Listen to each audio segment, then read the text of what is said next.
Pour moi, ce qui te fait vraiment souffrir, c'est beaucoup plus primaire que ça. C'est la peur de perdre le contrôle. Tant que ton ex est dans sa routine, métro, boulot, dodo, les mêmes trajets, les mêmes gens, t'as l'impression d'avoir un bout de contrôle, t'as l'impression de savoir ce qui se passe. Et ça, ton cerveau arrive à le gérer. Mais les vacances cassent tout ça. Nouveaux lieux, nouvelles personnes, nouveaux horaires, alcool, rencontres, et surtout un trou noir d'informations.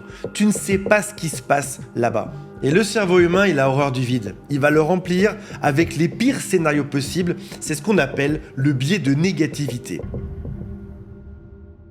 23h47, t'es dans ton lit, tu scrolles et là, tu vois cette fameuse story. Ton ex sur une terrasse, quelque part en Grèce, au Portugal, un apérole à la main, bronzé, souriant et entouré de gens que tu ne connais pas. Et toi, t'es là, dans ton appartement peut-être, en sueur parce que t'as pas la clim, avec ton pot de glace.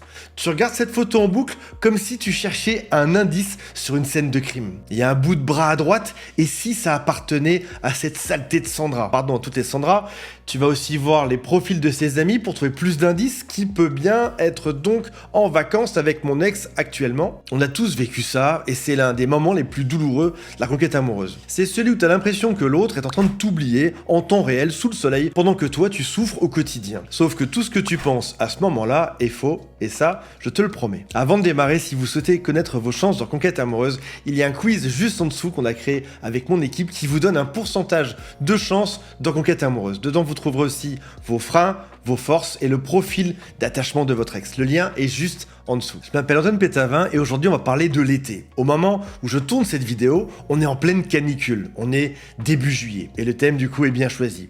L'été, c'est la saison de la panique quand on parle de reconquête amoureuse. Chaque année c'est pareil. Juin, juillet arrive et chez je récupère mon ex.com les messages explosent. Mon ex part à Ibiza avec ses potes. Qu'est-ce que je fais ? Mon ex-femme part en Croatie avec son nouveau mec. Il a posté une story avec une fille sur un rooftop. Qu'est-ce que ça veut dire ? Aujourd'hui, on va parler de ça et je te rassure, je vais pas juste te dire reste calme, concentre-toi sur toi-même, ça va passer. Parce que lorsque tu as l'estomac qui est retourné en pleine nuit devant une story Instagram, te dire reste calme, ça ne servirait à rien. Ce qu'on va faire aujourd'hui, c'est que je vais te montrer avec de la science, avec des faits, et ce qu'on observe en coaching, pourquoi est-ce que les vacances de ton ex ne sont pas la catastrophe que tu imagines. Alors commençons par voir pourquoi est-ce que tu paniques et pourquoi est-ce que ton cerveau te ment à toi-même. T'as l'impression d'être super triste et le fait que ton ex parte en vacances a tout détruit en toi. Mais moi je pense que c'est pas de la tristesse, même s'il peut y en avoir un petit peu. C'est pas de la jalousie non plus, même si ça y ressemble. Pour moi, ce qui te fait vraiment souffrir, c'est beaucoup plus primaire que ça. C'est la peur de perdre le contrôle. Tant que ton ex est dans sa routine, métro, boulot, dodo, les mêmes trajets, les mêmes gens, t'as l'impression d'avoir un bout de contrôle, t'as l'impression de savoir ce qui se passe. Même si tu ne vois pas ton ex, tu te dis bon, mon ex est chez lui, chez elle, il bosse, il vit sa vie, c'est pas réjouissant, mais c'est stable. Et ça, ton cerveau arrive à le gérer. Mais les vacances cassent tout ça. Nouveaux lieux, nouvelles personnes, nouveaux horaires, alcool, rencontres, et surtout un trou noir d'informations. Tu ne sais pas ce qui se passe là-bas. Et le cerveau humain, il a horreur du vide. Il va le remplir avec les pires scénarios possibles. C'est ce qu'on appelle le biais de négativité. Notre cerveau traite les informations négatives plus vite, plus profondément et plus durablement que les émotions positives. Et puis il y a Instagram qui est un vrai poison. La théorie de la comparaison sociale de Festinger explique un truc très simple. On évalue notre propre situation en se comparant aux autres.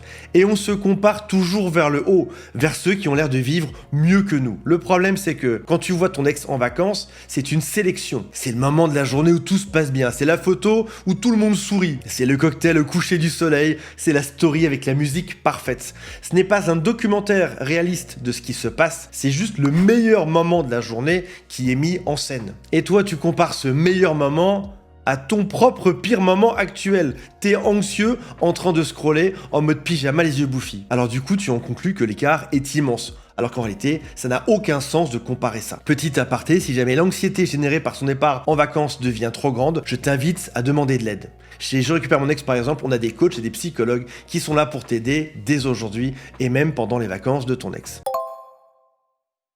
Voyons maintenant ce que vit vraiment ton ex. Tout ce que tu fantasmes. Par exemple, ton ex qui t'oublie, qui passe à autre chose, qui est trop occupé à faire la fête pour penser à toi. Eh bien, la psychologie dit exactement le contraire. Premier mécanisme, il y a ce qui s'appelle la mémoire contextuelle. En 1975, Godden et Baddeley ont fait une expérience qui est devenue célèbre. Ils ont demandé à des plongeurs d'apprendre une liste de mots. Certains les apprenaient sous l'eau, d'autres les apprenaient sur Terre. Résultat, ceux qui avaient appris sous l'eau se rappelaient bien mieux des mots quand on les replongeait sous l'eau. Le contexte déclenche le souvenir. Alors tu vas me dire, t'es bien sympa Antoine avec ton histoire de plongeur, mais qu'est-ce que ça a à voir avec mon ex? Quand ton ex est à un aéroport, ou sur une plage, ou dans un restaurant, ou à la terrasse d'un café le soir, son cerveau ne fait pas un reset. Il fait une recherche de ce qu'il a déjà vécu. Il va scanner tous ses souvenirs pour trouver une situation similaire. Et les situations similaires, dans beaucoup de cas de figure, elles t'incluent toi. Ce sera vos vacances, vos voyages, vos soirées d'été. Ton ex ne t'oublie pas en vacances. Les vacances le forcent à se souvenir de toi.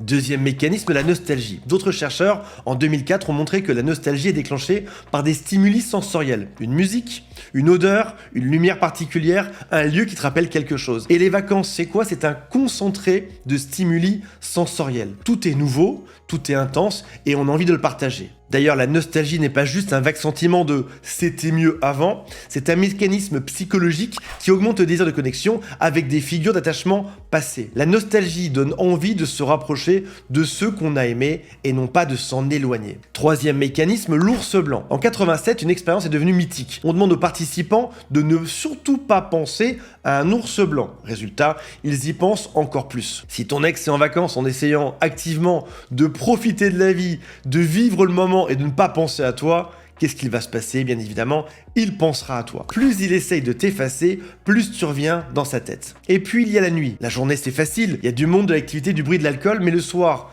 dans un lit d'hôtel ou sur un matelas gonflable chez quelqu'un, quand tout le monde dort et que ton téléphone est posé sur la table de nuit, la réalité revient. Kahneman, en 93, a démontré qu'on juge une expérience par son pic émotionnel et par sa fin et non pas par la moyenne.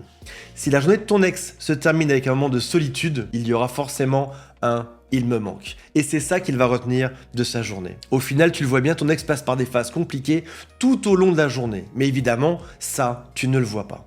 Voici à gauche la colonne ce que tu vois et à droite ce qu'il se passe vraiment. Ce qui se passe vraiment, ton ex se réveille, regarde son téléphone. Ce que tu vois 1 heure ou 2 après, c'est la photo de groupe à la plage où tout le monde sourit avec le filtre parfait et la belle musique. Il y a ensuite un super déjeuner en terrasse avec des cocktails, ça tu le vois aussi en story. Ce que tu ne vois pas, c'est le moment où tout le monde s'ennuie à la piscine juste après pendant 4 heures. Ensuite tu vois l'apérole au coucher du soleil, tu vois le dîner entre amis, mais ce que tu vois pas, c'est le retour dans sa chambre et la solitude, puis l'insomnie et la nostalgie. Alors il y a 2 scénarios. Ton ex qui part en vacances, ça peut vouloir dire 2 choses qui sont très différentes et la réponse ne sera pas la même. Scénario numéro 1, scénario A, ton ex part avec ses amis. C'est le scénario qui fait le moins peur, en théorie. Mais en pratique, c'est celui qui crée un truc qui est plutôt vicieux. Imagine ton ex. Ton ex est là à Barcelone ou à Mykonos, entouré de ses meilleurs potes. Tout le monde rit, tout le monde fait la fête, l'ambiance est géniale. Pourtant, ton ex se sent décalé. En réalité, quand tu traverses une rupture, t'as beau sourire, t'as beau danser, t'as beau boire des coups, il y a un truc à l'intérieur qui ne te paraît pas normal. Tes potes te disent « Allez, oublie ton ex, profite, t'en trouveras d'autres ». Et au lieu de te soulager, ça te fait sentir encore plus seul, parce que personne ne comprend vraiment ce que tu vis. C'est ce qui s'appelle la solitude dans la foule. Tu te sens profondément isolé, alors que t'es physiquement entouré. Et ça, c'est très déstabilisant. Et peut-être que toi aussi, tu te sens décalé aujourd'hui. Et il y a cette connexion invisible entre vous deux, vous vivez la même souffrance et vous partagez cette souffrance à distance. Et c'est ce qui fait qu'à 3h du mat, on envoie ce fameux SMS pour dire à l'autre qu'il nous manque. C'est pas qu'ils sont ivres, c'est juste qu'ils se sentent seuls dans un endroit qui est censé être le contraire de la solitude. Dans ce premier scénario, ce que tu fais, c'est rien de proactif. Tu ne likes pas ces stories, même si tu ne peux pas t'empêcher que de les regarder d'un compte secondaire. Tu ne likes pas, tu ne regardes pas, t'envoies pas de messages, tu manques, j'espère que tu profites bien, ça casserait tout manque que tu essayes de créer, et tu attends que ton ex revienne. Tu attends que ton ex initie le message. Scénario B, scénario numéro 2, ton ex part avec quelqu'un d'autre. Et là, je vais pas te mentir, c'est horrible, c'est comme un coup de couteau. Ton ex en vacances avec une autre personne. Le soleil, la plage, les maillots de bain, les restos, et c'est quelqu'un d'autre à ta place. Et ça, c'est violent. Mais écoute-moi, voyager ensemble, c'est le crash test le plus brutal qu'un couple puisse subir. Et si la relation de ton ex est récente, par exemple quelques semaines ou quelques mois, eh ben c'est peut-être ce voyage qui va l'achever. C'est un peu sadique dit comme ça, mais c'est la vérité. En vacances, tu es 24 heures sur 24 avec cette personne que tu connais à peine. À la maison, il y a le travail, le boulot qui fait tampon. Là, il n'y a pas de on se voit ce week-end, on a hâte de se voir, on est ensemble du matin au soir. Et lorsque c'est une relation rebond, quand elle a été construite sur le manque, quand on n'est pas reconstruit suffisamment, eh ben cette exposition forcée va faire remonter toutes les failles. Les petits agacements, les silences gênants dîner, le moment où l'un veut faire la fête et l'autre veut dormir, les comparaisons inconscientes, tiens mon ex était plus comme ci, moins comme ça. Et même si la relation n'est pas un rebond, même si c'est plus sérieux, les vacances ne protègent personne de la nostalgie. Tu peux être allongé sur une plage magnifique, à côté de quelqu'un de très bien, mais pensez à quelqu'un d'autre. Ce qu'il faut faire, c'est accepter la douleur en tentant au maximum de rationaliser. Maintenant, tu connais tous les mécanismes psychologiques qui vont jouer en ta faveur. Et si tu as besoin, si tu le souhaites, marque des commentaires juste sous cette vidéo. Et j'aimerais bien même que vous puissiez vous soutenir mutuellement dans les commentaires. Ce qu'il ne faut surtout pas faire, ne pas stalker, et là je suis strict dessus. Peut-être même que ton ex va publier des choses pour te faire réagir, ne réagis surtout pas et ne contacte pas l'autre. N'envoie pas non plus un message qui dirait « Je sais que tu es avec quelqu'un ». N'envoie pas non plus toi-même des stories en réponse pour montrer que ta vie aussi est géniale. Voici les 5 règles de vacances que je te propose. Mets toutes ces stories en mute. Aucun message après 23 h. Si jamais tu rédiges un SMS, attends le lendemain avant de l'envoyer. Tu verras que peut-être qu'il te semblera ridicule le lendemain. Et si jamais tu tiens un jour ou un soir de silence, c'est une victoire. Et si jamais il faut que tu craques, envoie un seul message.